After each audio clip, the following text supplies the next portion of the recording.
అంటే జవాబుదారీతనంగా ఉండాల్సినటువంటి ప్రభుత్వం, ప్రజలకి, ప్రజల ఆస్తులకి, ప్రభుత్వ ఆస్తులకి కస్టోడియన్గా ఉండాల్సినటువంటి ప్రభుత్వమే కంచె చేను వేసేస్తే మరి ఇంక దేనికి ప్రభుత్వం ఉన్నట్టు? సత్వా గ్రూప్ అని, కపిల్ గ్రూప్ అని, లేదా ఇంకో గ్రూప్ అని దాదాపు 25 కోట్లు 20 కోట్ల రూపాయలు విలువైనటువంటి భూముల్ని 50 లక్షలకి, కోటి రూపాయలకి మీరు కేటాయిస్తూ ఉంటే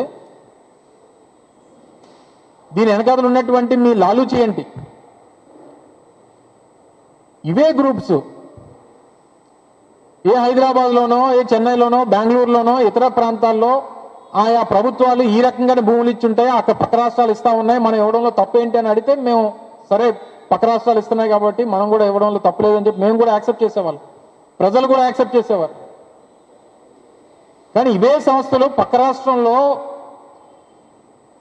భూములు ప్రభుత్వాలు ఆక్షన్స్ పెడితే ఆక్షన్స్లో పార్టిసిపేట్ చేసి 100 కోట్లకి, 150 కోట్లకి, 50 కోట్లకి భూములు కొంటున్నటువంటి ఇవే సంస్థలకి మీరు ఎందుకు ఇక్కడ